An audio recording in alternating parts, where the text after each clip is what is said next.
We are getting there, people. I have a neon pickle.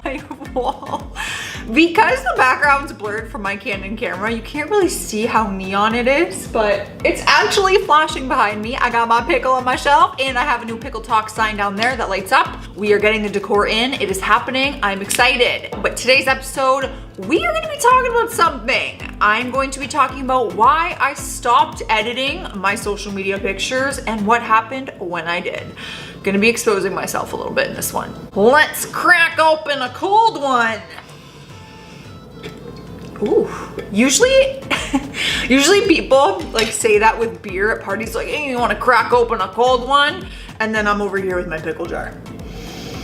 Whew. I grabbed a purple straw today. Let's go, let's get into it. Wow, I'm already halfway through this jar. All right, so before I got involved in YouTube, when I moved to Toronto from my hometown, I actually only had a couple thousand followers, and my goal was to get to 10K. So when I hit that, I was so excited.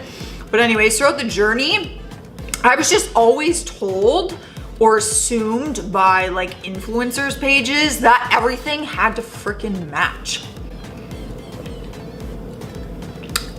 You know, like your aesthetic has to match, so you need to use like these preset filters. And while it looks organized and nice, at the same time, a lot of these presets that we see on social media, it's like the water's not that blue, the clouds don't look like that, the sky is not pink and yellow. You guys are taking an image and making it completely unrealistic in a sense. And I was one of those people doing that.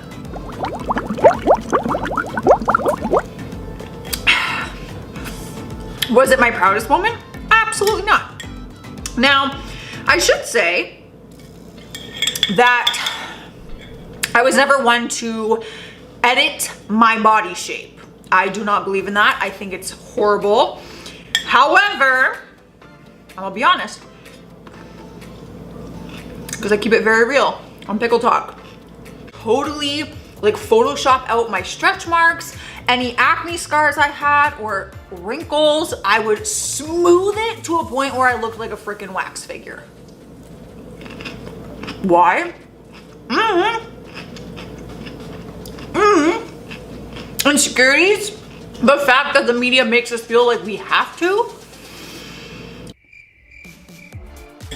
So I did that, and I just got to a point where I was tired of living that fake life. That's not what I look like. My skin does not look like that. My skin has texture. I used to have acne. I have acne scars. I have cellulite even though I work out 6 days a week. I have stretch marks even though I'm a very fit, athletic person. Why would I pretend to be something I'm not? So at the end of the day, I know that I don't look like that. So what good is that gonna do for my mental health? You know? So because I wasn't totally being honest with myself, I just felt like my social media was very like cliche, like that typical influencer who's always trying to like sell you something, or who's always trying to like push their wonderful, perfect life on you. And I just got tired of that because it was like, I'm not relatable in any sense. If people are out here looking at my skin and my body and like, wow, she's no stretch marks, no cellulite, like I wish, it's like, they're not gonna be able to relate to that because that's not skin. Skin has texture. It just got to a point where I was like, let's cut the bullshit. My theme and my page can still be aesthetically pleasing. I stopped putting filters on them. I have not used a filter in quite some time. I will put a screenshot on my page, grain to the picture to make it look all rough and stuff, but I do not edit the picture. I don't touch like the lighting. I don't add filters. I don't do any of that anymore. I like to keep them as minimal and bare as possible, and I freaking love it. And I wish I started it a lot sooner. I'm honestly mad at myself. And guess what?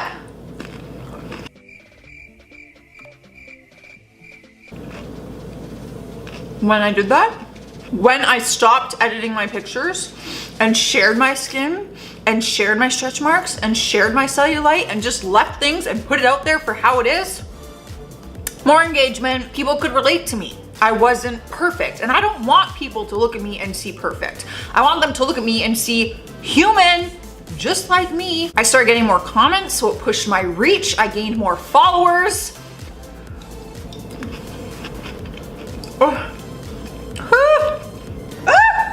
That last bite was so sour for some reason.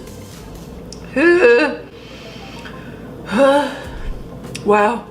Most importantly though, my mental health changed, and I think that my mental health was better. Y'all, I need to wash that nonsense down. And you know what we got? I'm gonna open a cold one. Y'all, I would do shots of this. My mental health when I was trying to live out this very themed and perfect page and lifestyle and stories, like my mental health was so bad at the time because I was trying to keep up with that. It's very hard to try to keep up with this like perfect filtered life and this and that. It's like if anyone were to see me in person or meet me or anything, they're gonna see my skin's not perfect. They're going to see I have stretch marks and cellulite. Like, why am I trying to pretend that I don't have it? So my mental health now is I've never been happier online. I've never been more myself on. I love it. I know a lot of content creators out there feel the pressure of how their page looks because you want to get brand deals and things like that. And I have got brand deals, but I still make my page look at brand deals, but you can do it in a very real, honest, and natural way. And if you can't and brands aren't into that, then you probably don't want to work with them anyways. Know what I'm saying?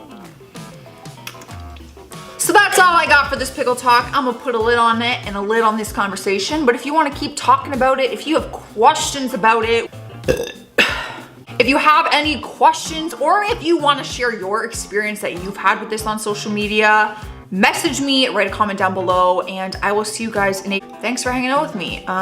Go eat some freaking pickles and stop editing your pictures. You're perfect the way you are. Bye.